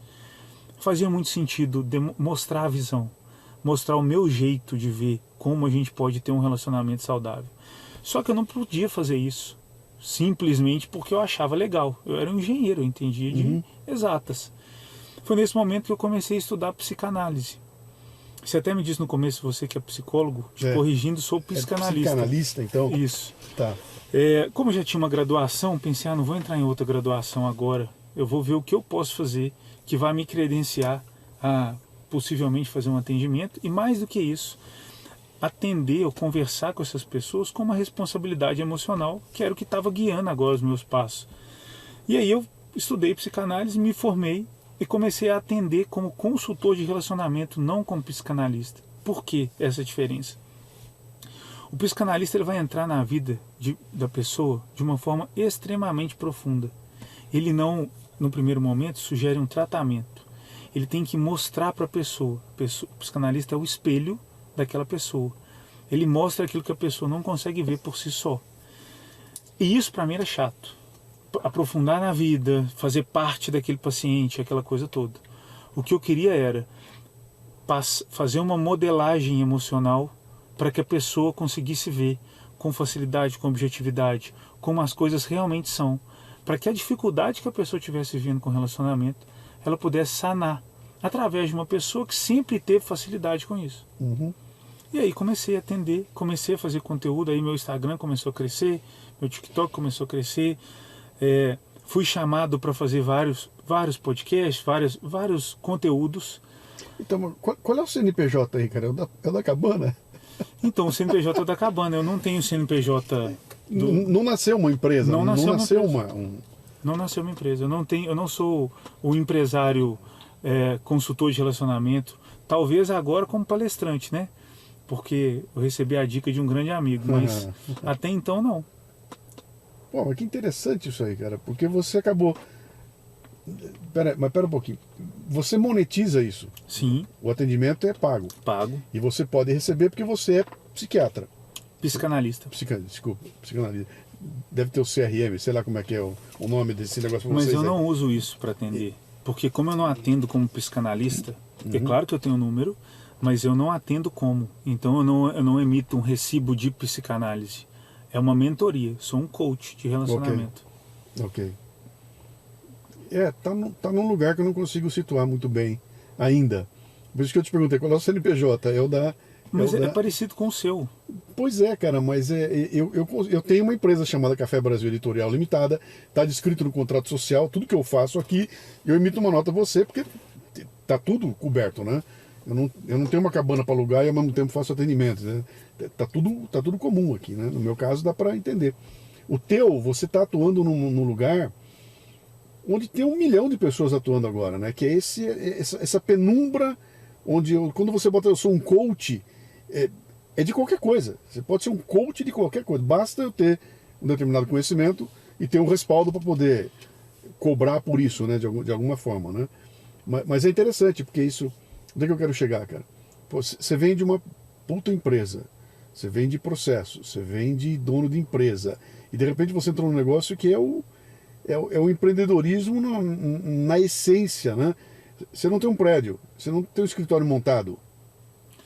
Que você tem? Eu tenho um escritório montado porque nessa propriedade existe uma sede e é ali que eu moro. Eu moro na sede da propriedade onde tem as cabanas. Eu tenho 2 funcionários que fazem manutenção da propriedade e limpeza das cabanas. Esse meu filho de 19 anos também trabalha me ajudando nessa interação, principalmente com os hóspedes e o pessoal que chega. Agora, no meu processo, o Titi Ferraz do Instagram, sou eu e um produtor que trabalha online. Por exemplo, eu estava respondendo as caixinhas agora, e é assim que eu vendo o meu serviço, começo a responder perguntas de relacionamento, até que no meio dessas perguntas eu falo, gente, se você tiver uma questão, quiser um atendimento individual, eu atendo, manda quero aqui. Então tem outra pessoa logada que está fazendo essa negociação, montando a minha agenda, que eu recebo e faço atendimento dessa sede. Entendi. Então eu estou sempre na empresa, fazendo o que tiver para fazer. Entendi. O que é o Titi Ferraz, cara? O meu apelido da internet é o Titi. O meu nome como consultor de relacionamento é o Titi. Apesar do meu @, ser Thiago Ferraz e a meta restringiu a gente colocar um nome, eu sou o Titi, todas as pessoas me chamam de Titi. E era o Titi Ferraz, né? O arroba inicial, depois eu consegui meu nome. Mas as pessoas que me conhecem me chamam de Titi. E aí nasceu o Titinder, como é que é o nome? Titinder. Titinder tá fazendo muito sucesso. Estou impressionado com isso. Cara. E aí, bicho, eu vi um pedacinho do que você... Quando a gente conversou, eu não sabia qual era a tua praia, né? A gente bateu um papo... Você mandou aquela mensagem pra mim, que ele trocou uma ideia, não tinha a menor ideia do que era. Aí eu bati eu falei, cara, que uma puta cara de pau, cara. O cara abriu uma caixinha e tem uma pergunta que eu sei lá o que vem ali, cara. Tem que ter muita, como é que eu vou dizer, muita fé no teu bastão pra você abrir uma caixinha e falar, manda o que quiser. Eu sei lá o que vem, cara. De repente vem uma pergunta que não tem como responder, né? Eu tenho dificuldade com isso. É como o pessoal fala, você tem que fazer mais live. Eu falo, cara, eu não consigo abrir uma live e sair falando. Eu tenho que preparar, cara. Eu tenho que sair, entrar. Alguma coisa eu tenho que ter preparado ali, né? E você, quando você faz isso, sou muito amigo do Jordão, o Ricardo Jordão. O Jordão trabalha com vendas. Ele faz igual. Abre a caixinha e o nego mete uma pergunta que é a mais maluca e o bicho vai pra cima e dá a resposta. Você tem um processo... Olha, desculpe. Para isso, né? Para estudar a pergunta, etc. Como é que você faz isso? A pergunta não. Eu tenho um processo que eu criei para poder dar a mentoria. Sim. Então, dentro da mentoria, eu divido em conhecer a pessoa, preparar a pessoa, preparar as redes sociais dessa pessoa para conectar com quem ela quer depois de conhecer e de preparar, isso é basicamente o mesmo com todas as pessoas. Claro que quando eu falo de conhecer a pessoa, cada pessoa tem a sua individualidade. Essa preparação ela é muito parecida, mas a estratégia não, ela é individual. Então eu conheci a pessoa, eu preparei a pessoa, eu vou bolar uma estratégia. Isso eu estou falando de ação. Alguém que está procurando um relacionamento. Onde procurar essa pessoa, o que eu vou falar com essa pessoa a partir dos estímulos que ela me der. Titi, recebi um foguinho no story, o que eu falo? Parece óbvio, mas o que a gente fala quando recebe um foguinho no story? Um coraçãozinho no story. E ter isso bem definido, e mais do que bem definido, passar para a pessoa o conceito do porquê o homem manda aquele estímulo e o que ele espera com esse estímulo, faz com que a pessoa, por si só, consiga transitar dentro da estratégia. Porque se eu passo uma estratégia e no meio da conversa ali com o pretendente foge, a pessoa vai ficar perdida. Se eu passo o conceito, ela consegue transitar dentro da estratégia. E a minha ideia é passar esses conceitos e depois bolar uma estratégia. Como os conceitos estão criados dentro do meu trabalho, que eu estou doido para transformar num livro, que é a minha Bíblia, eu consigo responder essas perguntas. Não só respondendo agora a sua pergunta, tá, Luciano? O que eu preparo para as caixinhas? Nada. E é no segundo ali. Claro que às vezes eu dou uma gaguejada e repito, mas é ali, ó, eu respondo imediatamente. Tanto faço isso, que fiz um show agora em São Paulo, Dona Cristiane Regina, né, conseguiu a pauta lá do My Fucking, que é a casa do Danilo Gentili, para que eu fizesse uma apresentação ao vivo, e eu bolei parte da minha palestra misturado com a caixinha de perguntas ao vivo. Então fiz isso com o microfone na mão ali para a plateia. Com o pessoal perguntando na hora lá, né? Com o pessoal perguntando na hora. É um stand-up sério de relacionamento. Não tem no improviso, meio que no improviso. Isso, não tem muito a ver com stand-up. Não é um show de comédia, sim, né? Sim. É realmente para que quem foi lá entenda um pouco mais do universo de relacionamento e tenha a oportunidade de ter sua dúvida sanada. Cara, isso aí tem um mercado bilionário, não tem não? Tem demais. Se a gente parar para pensar, e é uma coisa que eu sempre digo, principalmente para vender o meu produto, quantas pessoas financeiramente bem-sucedidas você conhece, mas que não estão felizes no amor? E quantas pessoas são completas, amam de verdade, têm um relacionamento ideal? A gente conhece mais gente rica do que gente que ama mais. Moral da história, amar verdadeiramente é mais difícil do que ficar rico. Logo, eu estou vendendo algo mais caro que o dinheiro. É isso. Bom, isso é bom. Mas, cara, e imagina o seguinte aqui, quer dizer, nós estamos vivendo numa sociedade que está meio destrambelhada, né, cara? Então, os relacionamentos estão super superficiais. Você falou uma palavra que eu não gostei, não quero mais, né? Tá tudo muito fácil. Eu saio na balada à noite, meu negócio é beijar o máximo possível. Eu sou de uma época em que, cara, você levava algum tempo até beijar a garota, né? Tinha todo um lance de a corte, tinha todo você gosta de falar de processo, né? Tinha todo um processo na minha época que era um negócio bem complicado, cara. A gente não tinha essa loucura que tem hoje, que tromba com um conceito que é o conceito da o mundo que vivia era uma escassez. Quem falava, cara? Eu sou de uma época que era muito difícil comer gente. Acho que é o Chico Anísio. Alguém falou assim, eu sou de uma época que era muito difícil comer gente naquela época lá, né? Acho que foi o Chico Anísio, né? Eu sou dessa época, era muito difícil, havia uma escassez, né? Para uma época em que essa escassez deixou de existir. Hoje é muito fácil eu ter acesso às pessoas, né? Eu não preciso exatamente estar lá olha só, na brincadeira dançante do sábado à noite, no clube de Bauru, era onde tinha que ir para isso acontecer.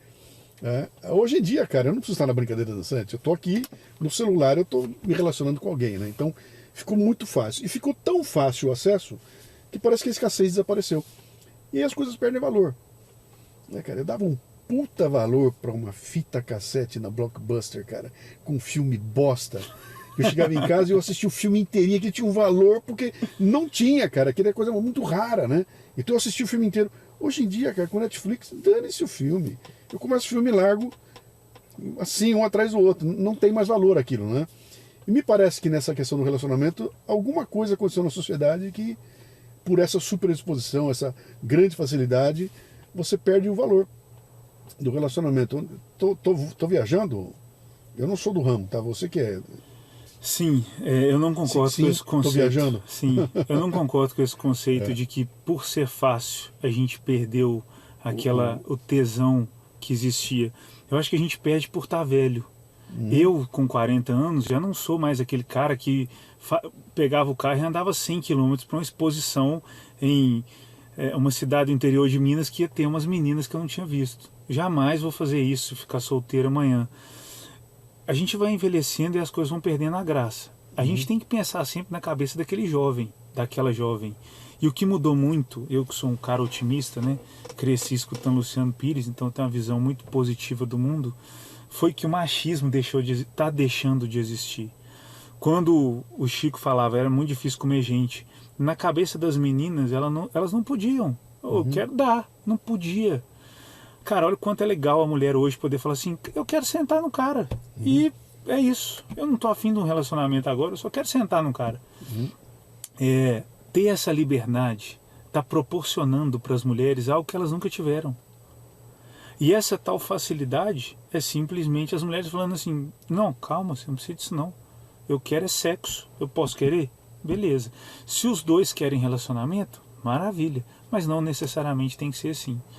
Se a gente vê que as mulheres estão vivendo algo que elas nunca viveram, que elas nunca puderam viver, a gente entende esse momento de uma forma libertadora e maravilhosa.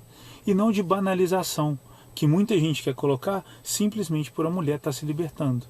O que acontece muito no meu perfil, principalmente, são mulheres mais velhas, dizendo que estão se relacionando com homens mais jovens. Os novinhos. Os novinhos. O que é sensacional. Principalmente, eu digo na minha geração, a mulher não teve opção de dizer eu quero um cara mais novo. Nenhuma mulher podia dizer. E só de poder falar e poder viver isso ainda, né, nessa vida, ver essa cultura mudar em vida é muito bom. É claro que as próximas gerações vão pegar mais. Mas toda vez que a gente está relacionando a liberdade do ser humano, independente do homem ou da mulher, que é o que para mim está acontecendo, a sociedade toda ganha.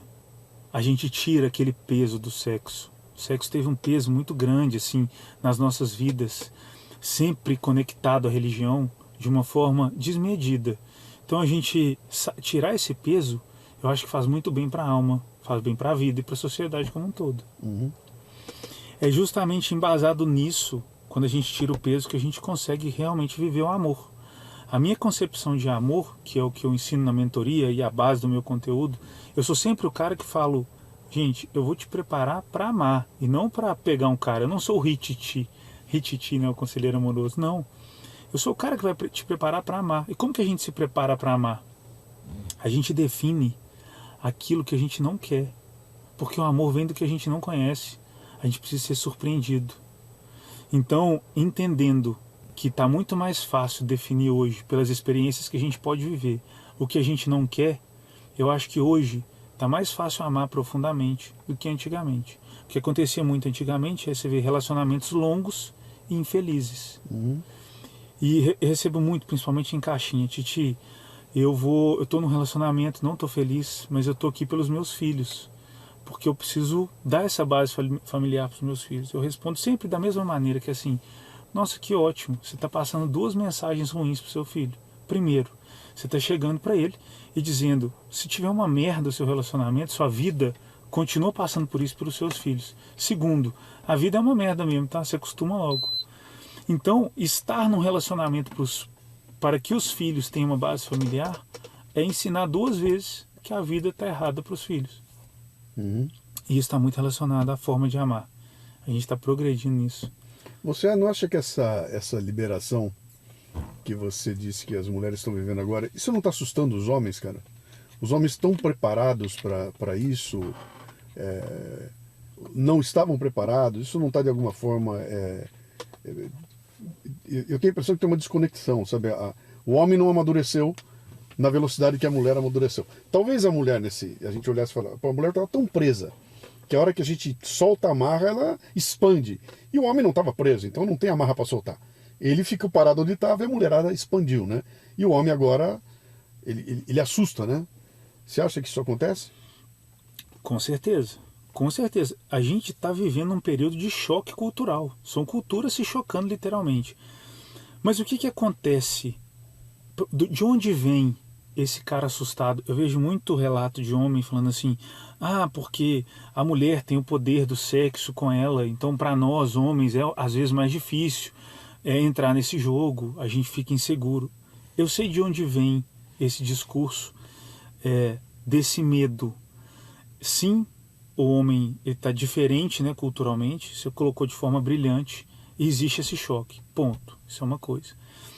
Só que o que acontece na realidade? Numericamente nós temos mais mulheres que homens, então as mulheres estão perdendo o jogo. Qualquer pessoa, estando assustada ou não, qualquer homem estando assustado ou não, ele está em vantagem no jogo da sedução, do amor e do relacionamento. Só que alguns homens usam essa desculpa para dizer o porquê eles não estão jogando, porquê eles estão sozinhos, porquê eles não estão felizes, e dizer que eu não estou conseguindo jogar o jogo porque estou assustado com as mulheres, para mim é pura desculpa da incompetência de alguns homens de se relacionarem com mulheres. E em algumas vezes eles descobrem lá na frente que não era isso que eles queriam, nem eram com mulheres que eram para se relacionar, às vezes com homens. Mas culturalmente sendo tão oprimidos, eles não conseguem ver esse caminho no primeiro momento e descontam no comportamento das mulheres. Sobre as mulheres estarem passando por um processo que agora, depois de anos, elas estão soltando e soltar, sabe, às vezes de uma forma desmedida, é super normal, né, no comportamento humano. Se você nunca pôde fazer e agora pode, é normal você errar a dose ali, que é o que acontece com a maioria das pessoas. Interessante isso. Eu tô olhando meio de longe, tá? Com 67 anos de idade, cara, você olha em volta e fala, que loucura tá essa sociedade, né? Só o fato de você existir como essa figura que você é ali já é um nó na cabeça, né? Porque, até então, o consultório sentimental era um negócio, conta pra ninguém, quietinho. Agora o pessoal bota a caixinha em público, né? É claro que eu não sei exatamente quem mandou a pergunta, mas essas coisas são expostas em público, né? Isso durante muito tempo era trancadinho, era tudo muito restrito. E eu posto o que eu posso postar, né? Imagino que eu não posso postar o que chega. Então, chega muita baixaria, cara, porque é muito fácil confundir as coisas. Você falou, eu não estou aqui eu estou preparando alguém para amar, não estou preparando para pegar alguém, né? Mas é muito fácil você confundir as coisas, né? Fala, esse cara como é que é o Hit? Como é que você falou? Hititi. É o Hititi. Esse é o Hititi, né? O conselheiro amoroso, né? Uhum. O pessoal confunde mesmo, né? Demais. Demais, confunde muito e erra muito naquela intenção de, Thiago, eu quero recuperar um amor, eu quero conquistar uma pessoa, eu estou apaixonada por. E para todos é a mesma resposta. E não só para quem eu atendo, para quem estiver nos ouvindo e pensando assim, tá bom, eu entendi o que esse cara falou sobre amor, legal, mas eu estou apaixonada por um cara, o que eu faço para conquistar esse cara? Você tem que entender a primeira coisa, o amor é um jogo sem volta, você é kamikaze. No amor você é kamikaze. Você não tem várias tentativas. Senão você vai acabar entrando numa relação forçada que daqui 3, 4 anos vai acabar em nada. Sabe o que é pior do que um relacionamento de 4 anos que não deu certo? Um de 8. Exatamente. Um relacionamento de 4 anos em um dia. Uhum. E o meu trabalho é transformar esses 4 anos em um dia. Antes de você traçar uma estratégia para ficar com a pessoa e quero muito, pense primeiramente em você. Quais são os limites? Até onde você está disposto a ir? Até onde porque você está apaixonado por uma imagem que você criou daquela pessoa. Você não convive com ela, você não se relaciona com ela. Por mais que você seja amigo, tá ali, mas não tá dormindo junto, não. Tá tudo dentro da sua cabeça. Entender que é um jogo sem volta, qualquer tentativa, na maioria das vezes vai ser kamikaze, vai te fazer mais tranquilo. Você tem uma chance. Se você foca todo o seu emocional para que aquilo aconteça com aquela pessoa, você vai se frustrar. Agora, se você procura se preparar para amar a partir dali, pensando assim, tudo bem, se não der certo com essa pessoa, eu não vou sair de onde eu estou, eu não vou abrir mão dos meus princípios para entrar na vida de ninguém. Aí a sua chance de ser feliz é muito maior. Tem um lance aí da oferta e da procura, né? Uhum. Você definiu o que quer e agora você precisa se expor.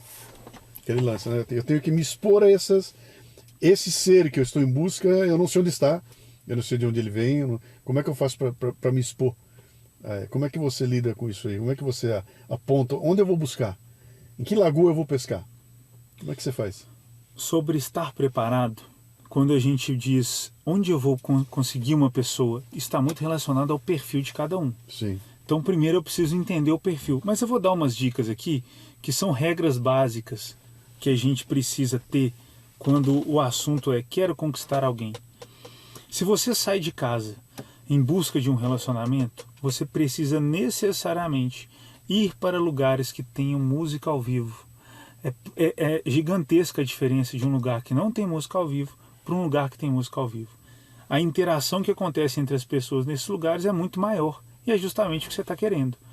Titi, mas eu sou mais reservado, eu não sou um cara de sair, eu não sou uma mulher de sair. Quando eu digo música ao vivo, não é para você ir para um show, um mega show, não. Pode ser um restaurante que tenha música ao vivo. Ali vai ser mais fácil de ter interação. Qual é a explicação, cara? Ô Luciano, eu não tenho uma explicação. Quando você fala ao vivo, Uhum. não é um lugar que tenha música. Isso. Música ao vivo. Isso. Eu não tenho uma explicação teórica para te dar, eu só posso dizer que a gente tem muito mais interação a partir dos estímulos da banda. A banda nunca está ali tocando.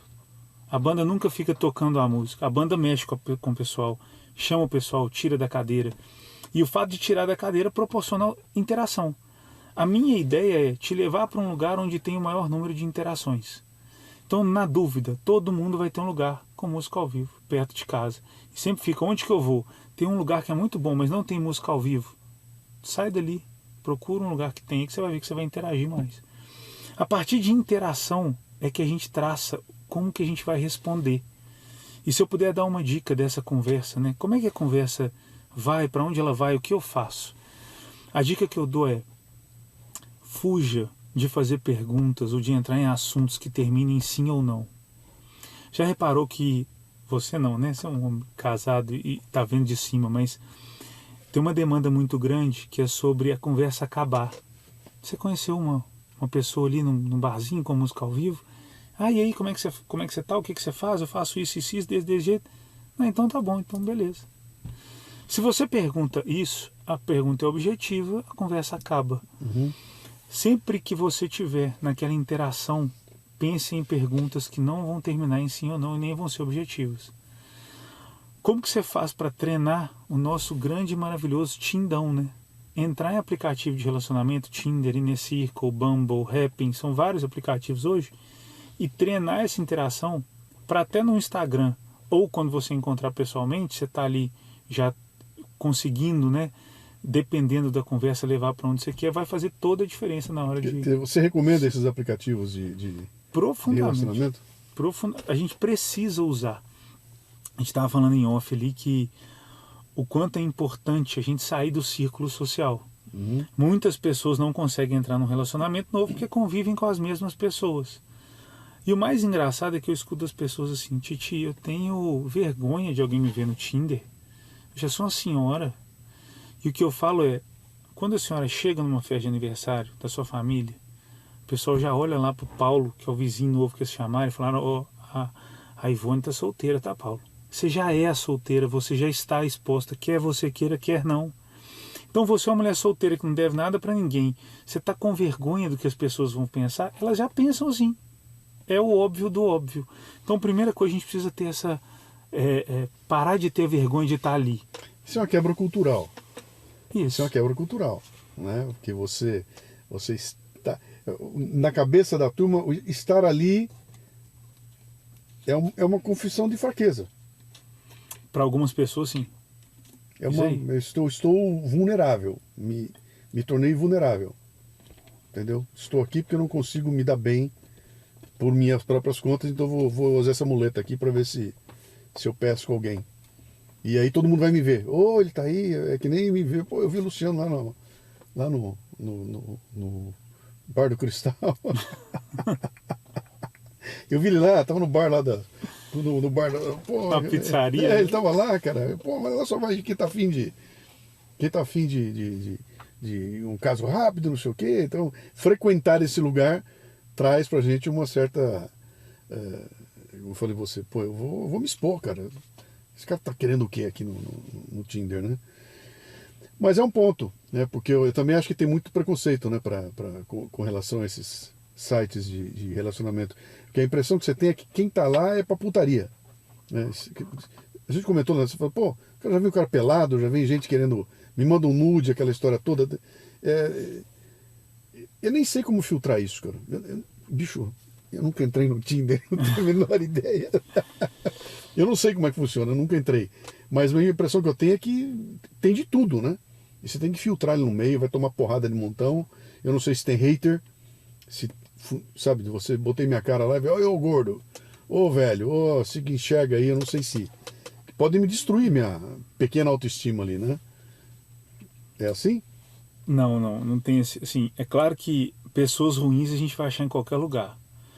Mas esse hater não existe porque você não tem um perfil igual no Instagram, que a pessoa consegue ler seu comentário. É tudo as interações. One to one. Exatamente. Tá. Então não tem um perfil. Eu consigo ver tua foto, teus dados básicos, mas não vou conseguir ver tua interação com ninguém. Exatamente. Tá. Mas respondendo ali antes um pouco sobre o que você falou a pessoa se vê exposta ali. E eu bato na tecla sim, ela se vê exposta mesmo porque ela já está. Não é novidade para ninguém ela estar exposta. Ela está exposta. Se ela não sabe, eu preciso demonstrar isso. Quando ela chega na festa de família, ela é solteira, todo mundo toca nesse assunto. Então, por mais que você se sinta, saiba que você já é. Agora é sua escolha ou não. Viver o que você já tem direito de viver. Mas aí, quando a gente entra no Tinder, e essa sempre é uma das maiores questões. Qual que é a grande questão? Titi, entrei no Tinder, é um tanto de gente mandando foto de nude, né, foto pelada, e falando de forma, já falando de forma agressiva, isso, baixaria, aquela coisa toda. E eu não quero isso para minha vida, eu não quero lidar com isso. E a resposta a gente acabou de falar aqui o quanto o amor ele é raro e difícil ser atingido nas nossas vidas. Se você não gastar energia para amar, você vai gastar energia com o quê? Então, o que é gastar energia para amar? É estar disposta a ir para um date com uma pessoa, é ir para um lugar que tem música ao vivo, é treinar essas interações para poder afinar esse contato e levar a pessoa para onde você quer. Quando eu digo para onde você quer, são lugares emocionais. E também fazer essa seleção nas redes sociais, é ter paciência com aquele cara escroto que está falando que não deve e simplesmente bloquear e não conversar e dar... Você fez um programa sobre isso, né? Falando, cara, minha vida mudou no dia que eu descobri o unfollow. Eu não tenho que ficar provando para ninguém que eu sou. Encheu o saco unfollow. Se a gente faz isso no Tinder, você pode. Você tira o cara do seu feed ali e acabou, você nunca mais vê. Fazer esse filtro é muito bom poder fazer. Porque às vezes a gente vive no meio social que não pode. Teve uma pessoa que já falou alguma coisa, ou já até assediou uma mulher, e ela não pode tirar. Na rede social, sim. Vendo por esse lado, só vai te dar trabalho. Então, se você não encarar o amor como algo gigantesco, e como tudo que é gigantesco nas nossas vidas vai exigir trabalho, aí você vai se frustrar. Uhum. E a grande vantagem de usar os aplicativos de relacionamento é romper. Ali a possibilidade de você, fulano de tal conheceu alguém de outro estado, fulano de tal conheceu alguém de outra turma. É através dali. A única diferença é que vai dar mais trabalho. Qualquer idade. Qualquer idade. Uma coisa que eu vi numas caixinhas que eu li tua lá, essa história do novinho. Estou com um novinho, né? E você fala, vai fundo, né? Senta no novinho. Senta no novinho. Na dúvida, eu falo com as mulheres, gente, senta no novinho que vocês merecem, é tempo demais. Eu ouvi vários tios meus falando com as minhas tias, fica esperta, que senão eu te troco por 2 de 20. Hoje quem tem que ficar esperto são eles. Isso é ótimo, ter essa liberdade. Agora, óbvio que sempre a gente tem que tomar um cuidado até com o próprio novinho, né? Nós já fomos um dia o novinho. Sim. Então, ter esse cuidado emocional com a pessoa que está ali na nossa frente é fundamental, tanto para o homem quanto para a mulher. Então, esse era a próxima pergunta que eu estava aguardando aqui para jogar para você, né? São dois. Tem 2 pessoas envolvidas, né? Tem, do outro lado também tem alguém que talvez esteja procurando tanto quanto eu, né? E que essa pessoa vai ser ferida, vai ser bajulada, tem outro do outro lado, né? E você tem que carregar com você uma responsabilidade. Como é que é a história lá do Pequeno Príncipe? Como é que é?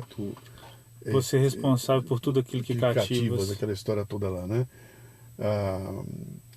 Você fala dessa consciência também? Você também explica sempre sobre o respeito pelo outro Tem uma coisa muito interessante a dizer sobre isso, que as pessoas costumam achar que por deixar tudo claro verbalmente, a situação está resolvida. Vou dar um exemplo. Você tem um relacionamento, está ficando com uma pessoa, e aí você vê que essa pessoa, tanto o homem quanto a mulher, balançou, demonstrou sentimento, sentiu o golpe, falou, poxa, queria que a gente tivesse mais do que esses encontros esporádicos e pontuais. E você dizer claramente para essa pessoa, olha, eu não quero não.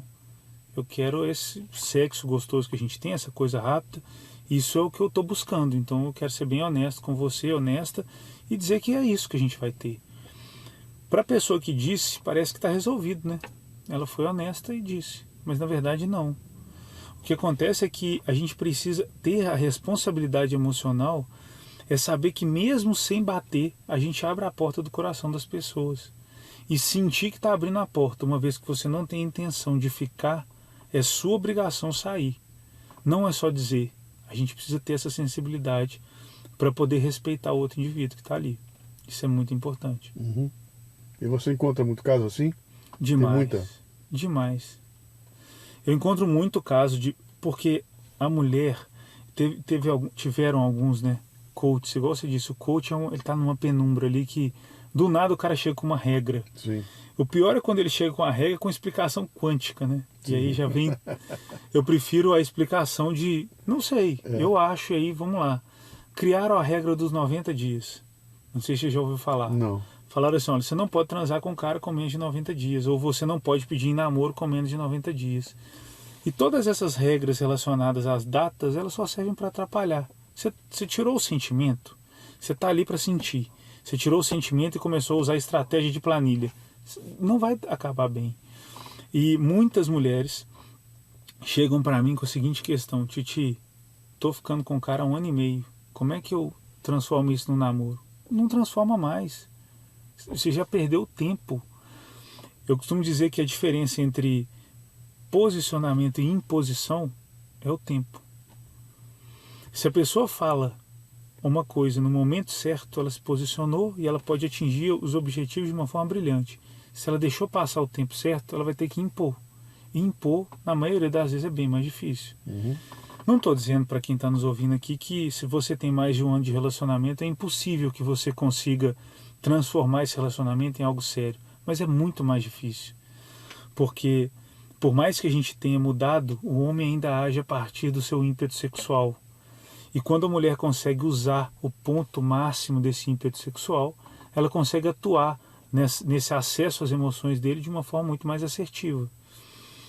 O que prejudica muitas mulheres com relação a esse tempo é tentar achar o momento certo a partir do comportamento do homem, ou sempre acreditar naquele cara que está brincando com os sentimentos dela, que fala assim, não estou no emprego que eu quero, ou não estou pronto para isso, ou acabei de terminar.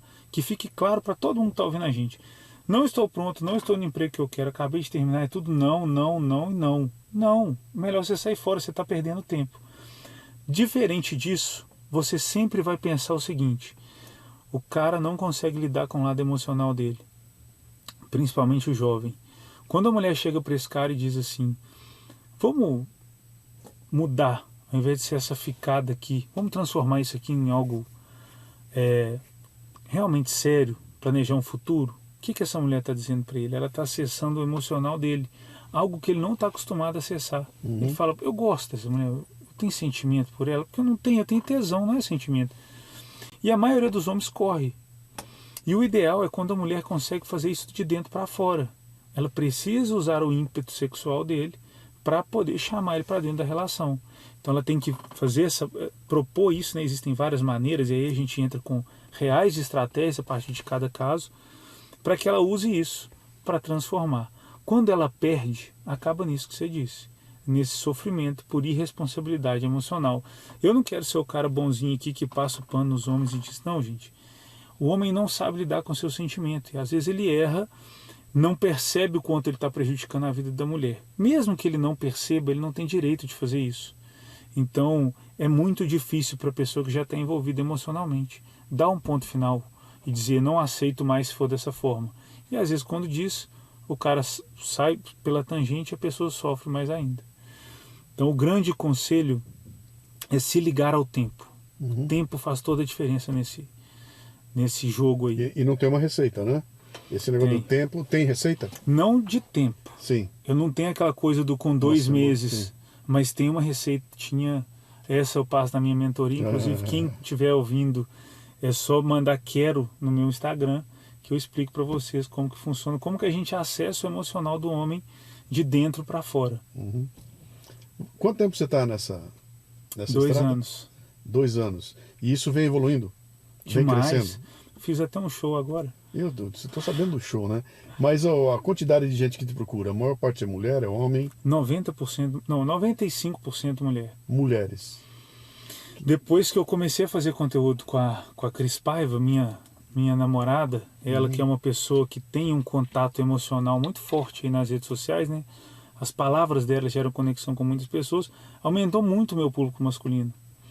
Então, eu tenho recebido demandas de homens, mas eu atendo muito mais mulheres que homens. Que interessante. E idade? Aí varia de tudo, de 22 a 70 anos. Assim, não tem uma idade... Eu podia dizer que está ali perto entre 35 e 40, mas varia muito, muito mesmo. E é muito bom, o que me deixa mais feliz com isso tudo é o feedback que eu recebo dos atendimentos que eu faço. Eu não me canso, assim. Lembra, a gente contou toda a história da minha vida até aqui, passando por grandes empresas e formação em engenharia, e eu sei, eu não faço ou não faço o que eu tenho vontade, até que eu chego num ponto de ver uma pessoa ali chorando na minha frente, dizendo assim, cara, conversar com você mudou minha vida. Esse papo aqui de 1 hora, eu sei que existe uma metodologia, mas parece que Deus te colocou na minha frente para me dizer isso, que eu precisava. Eu recebo muito feedback positivo, emocionante, assim, que realmente naquele momento, tudo que eu vivi, tudo que eu passei faz todo sentido. E eu tenho certeza que aquele Thiago, lá em Belford Roxo, com 2 granadas na mesa, no meio de uma reunião, tirou muita coisa boa de lá para trazer para cá. Não, você só é o resultado daquilo tudo, cara. Se não tivesse a granada, você estaria fazendo outra coisa, né? Não sei onde, mas não tem como. E aí nós estamos entrando na seara do IC. Não tem como lidar com o IC, né, cara? Você foi resultado daquela construção toda. Não tem por onde, né? Mas vem cá, uma coisa que você falou quando a gente se encontrou ali. Você falou que você escuta o Café Brasil desde 2006, cara? Eu não vou lembrar o ano precisamente, mas eu sei que eu escuto o Café Brasil desde que tinha um programa de 5 minutos na Transamérica. Sim, estamos falando de 2004. Isso aí. Acho 2004, que é 2005. Você está com 39, isso. Tirando 20, quer dizer, você me escuta desde os 19 anos de idade. É isso aí. Puta responsabilidade, cara. Já li vários livros seus. E nós podemos falar daquilo que mais me conectou com você? Claro. Para quem segue o Luciano e admira o trabalho dele, ouvir sobre a soma das tolerâncias mudou a minha vida completamente. E eu uso isso até na área emocional. Eu podia explicar aqui, mas eu guardo isso há tantos anos que eu queria que você explicasse. Não sei se está fresco na sua memória, igual está na minha. Você explicou o acidente de 99 da TAM. Então, tem o acidente da TAM, aquele acidente em que o avião atravessou a pista e veio cair. Nós estamos pertinho daqui do lugar, inclusive, né? E atravessou a pista e caiu e matou 100 e tantas pessoas lá ao bater num prédio, né? E depois que eu estava examinando o que tinha acontecido, eu falei, pô, é o limite de tolerância. Aí eu venho de uma indústria de autopeças onde a gente lidava com isso. E o que eu conto naquele texto, naquele programa, é que a gente, quando lançou um produto lá que era a coroa e pinhão do Mercedes-Benz, é uma engrenagem, que é uma coroa onde tem um pinhão girando ali. Aquilo tudo vai muito apertado dentro da caixa. E às vezes, se você está com... As peças nunca saem da máquina com a mesma dimensão, elas têm uma pequena variação. E essa variação a gente chama de tolerância. Então ela pode ter, olha, ela tem que ter 10 milímetros, mas ela pode ter 10,1 ou 9,8. Esse de 9,8 para 10 é a tolerância. Então há um limite até um ponto em que passou disso, a peça é descartada porque ela está fora do limite de tolerância. Só que se você pega um pinhão com a tolerância máxima, junto com uma coroa com a tolerância máxima também, os dois ficam tão apertados que não gira, né? Então, eu aceitei, tá toda a tolerância, só que ou tá se pegar os dois no mínimo, fica muito folgado, né? E eu explico aquele acidente dizendo o seguinte, pô, vamos lá, limite de tolerância. a tripulação estava com horas de voo no limite da tolerância. O avião estava lotado, estava no limite da tolerância. A pista estava chovendo, com muita chuva no limite de tolerância. As ranhuras na pista não estavam prontas, logo estava no limite. Tudo, quando você somou todos os limites de tolerância, o avião caiu. Deu acidente ali, né? Quer dizer, quando você aceita lidar com tudo, vai juntar tanta coisa no limite da tolerância que dá errado lá na ponta. Então você vai falar, pô, mas tá tudo certo, mas tá tudo no limite. Tão no limite que a soma disso derrubou o avião. Era essa a explicação que eu botei naquela. Era isso, né? De lá para cá, apaixonei com esse cara. Eu falei, não deixe de escutar isso nunca mais. Eu já sabia o horário do programa, passava acho que 6h30 da manhã. E eu tava ali indo para a obra, né? A gente começava a obra às 7 da manhã. E nunca mais deixei de ouvir. Depois passou para... Eu não sei como, mas eu acho que eu escutei na rádio, né? Você dizendo do Café Brasil e foi atrás. Aquele programa que eu tinha, que estava na Transamérica. Não, acho que era Nova Brasil.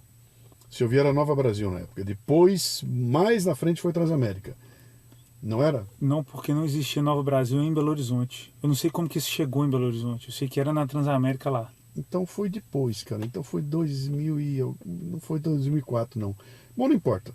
Em 2005 eu vou para a rádio com o Café Brasil na Mundial aqui, né?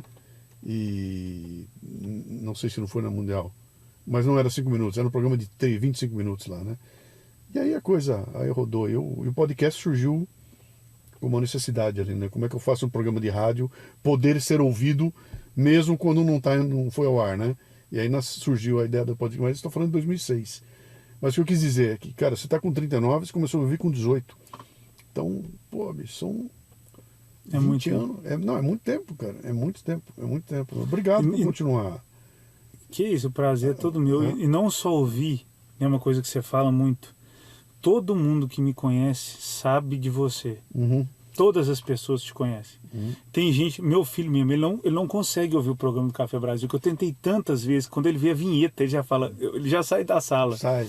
E assim, eu até errei. Se eu tivesse introduzido da maneira correta, ia ser até legal. Ele não consegue ouvir de tanto que eu tentei. Todos os meus amigos, quando eu contei que vim para cá, muita gente ficou muito feliz por mim. Então, quem te escuta há mais tempo, é muito importante passar essa mensagem de que tem um conteúdo aqui que não pode ser perdido. Quem acompanha o Leadercast e ouviu o Leadercast do Osiris Silva, sim, eu chorei igual menino naquilo ali. Aquela história, aquilo ali tem você conta um pedaço do Brasil nessa ali naquela história. Pois é. Você está sentado nessa cadeirinha aí, cara. Aquele foi sensacional. Aquele foi sensacional. Não sei se eu vou conseguir fazer outro igual aquele lá. Aquele foi porque tinha um envolvimento ali. Vamos juntar as tolerâncias, né? Tinha um envolvimento, cara. Primeiro que o fato dele ser de Bauru, ser amigo do meu pai, entendeu? Então, tudo veio trazendo. E tem uma história que não dá para repetir mais aquilo. Mesmo que aparecesse hoje um outro cara com o mesmo espírito, seria impossível, cara, fazer o que ele fez naquela época, porque havia quase que uma inconsequência. Lembra a história que ele fala lá do general abriu o mapa e falou, vai ser aqui. Como é? Vai, se vira, vai lá que você vai, faz a Embraer e põe ali.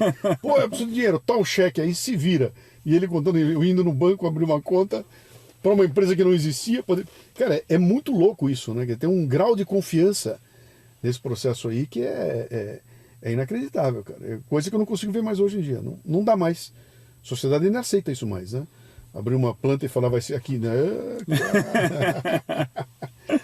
Mas legal, cara. Bom, você tá em Belo Horizonte, então você fica lá. E vem para cá. Eu vim para cá para ver a Cris e como ela tem muitos compromissos aqui midiáticos. Eu estou sempre acompanhando ela com tudo isso. A gente pensa em fazer algumas coisas juntos, mas então eu venho por amor.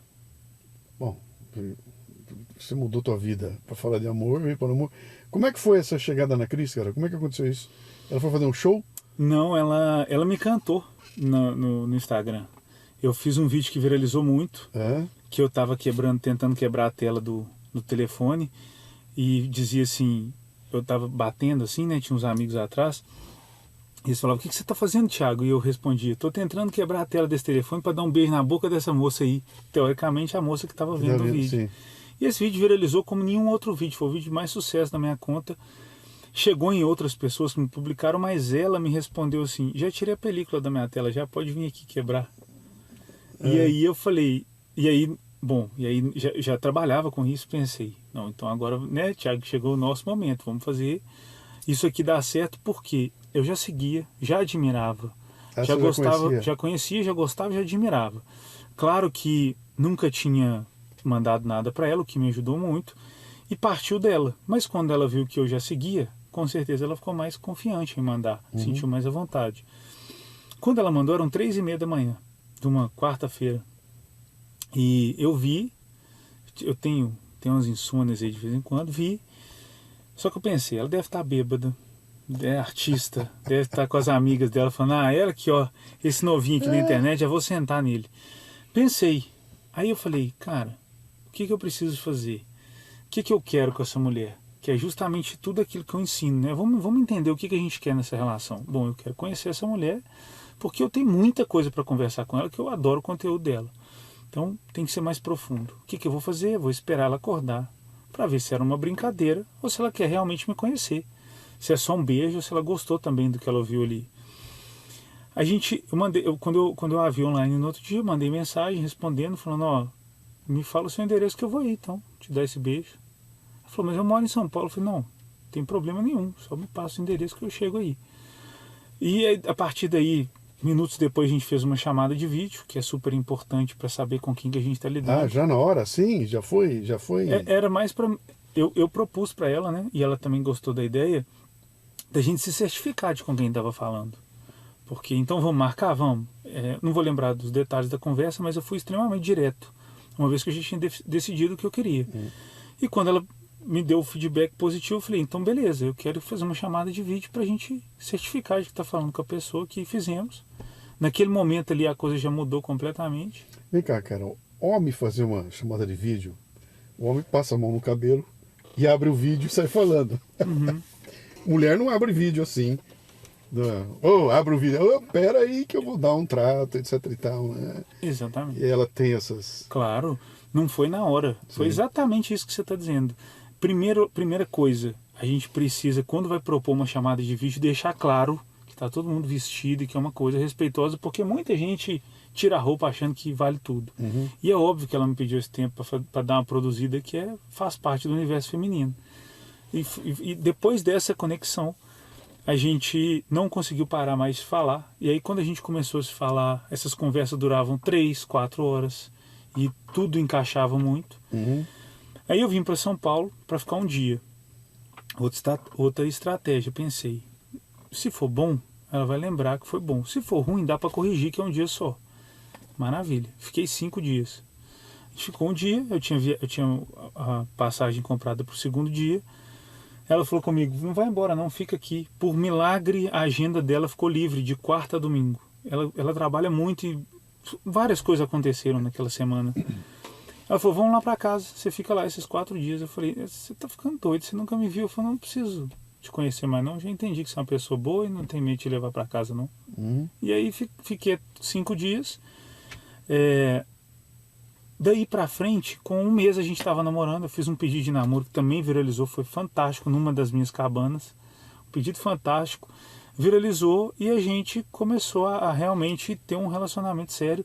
Eu tenho um filho adulto, ela tem uma filha adulta. Nossas famílias, né, são muito parecidas, então a gente vive momentos muito, muito parecidos da vida.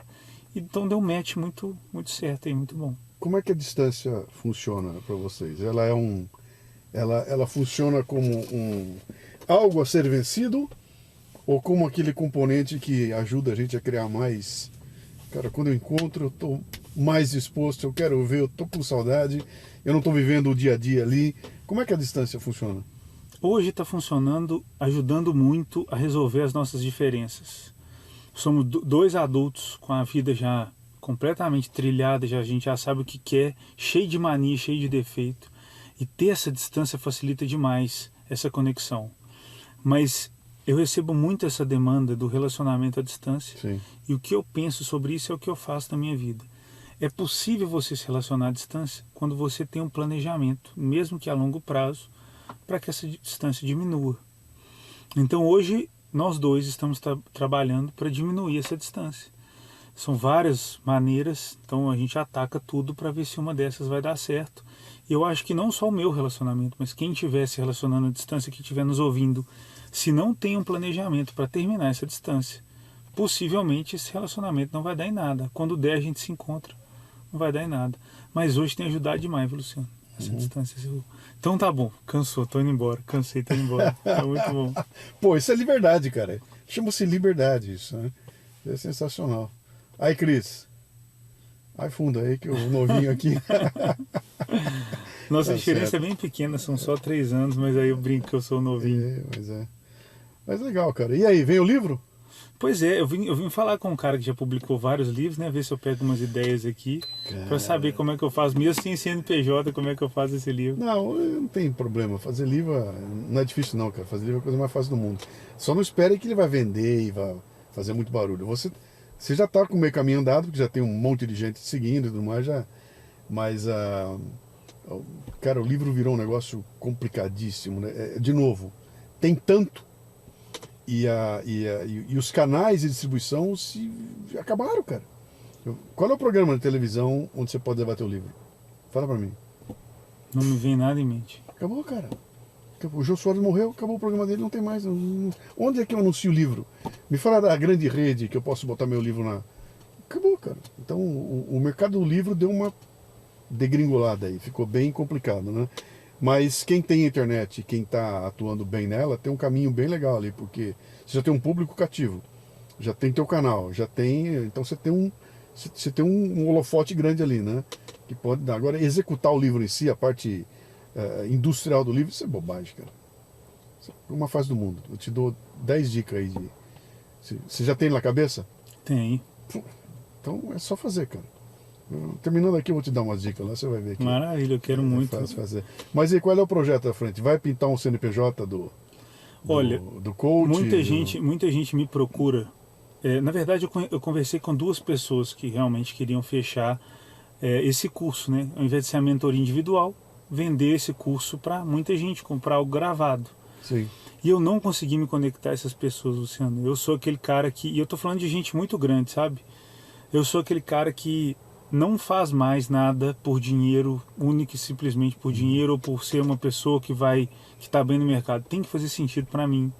Tem que estar dentro daquilo que eu acredito. Eu tô tendo dificuldade de me conectar com as pessoas nesse ponto. De realmente... Cara, vamos trabalhar? Vamos. Não é sobre quanto a pessoa vai ganhar, quanto eu vou ganhar, mas tem que fazer sentido. E a maioria das pessoas, a maioria dos coaches, essa galera que vende o conteúdo gravado na internet, tem uma métrica. Sim. De, olha, agora você tem que fazer live assim, assim, assado, você tem que falar isso, você tem que falar aquilo, você tem que esquentar seu público, Não vou fazer, não quero fazer. Posso estar fazendo amanhã. Posso estar fazendo amanhã, mas viu, cara? da forma que me propuseram, eu não vou fazer. Sim. Se alguém me convencer de uma outra forma, ou eu sentir que vale a pena, beleza, mas desse jeito... Eu passei por tudo isso aí, cara. Esses são momentos de... O mercado mudar, ele mudou de novo, ninguém mais tem saco para isso tudo e eu não sei qual é o caminho ainda, mas eu acho que em algum momento essas coisas vão se encaixar. E a última vez que o cara mandou para mim, o cara mandou 163 passos eu tinha que fazer antes de lançar meu curso. E ali tinha os 12 vídeos, os 125 e-mails, e não sei o que. Eu falei, cara, eu vou passar o dia inteiro fazendo isso. Não, e anda com isso aqui na mão, e a toda hora você grava. Eu falei, bicho, desculpa, cara, eu tenho uma vida para viver, não dá. E acabei que eu parei por causa disso também. O processo, o maldito processo, a burocracia. Falei, não dá, cara, eu também deu uma caída fora. Mas aí te dou umas dicas também, a gente fala aí. Cara, bem-vindo. Obrigado pelo papo aí. É interessante a tua mudança, essa tua virada de o engenheiro que fazia casas para o cara que constrói relacionamentos aí. É legal, cara.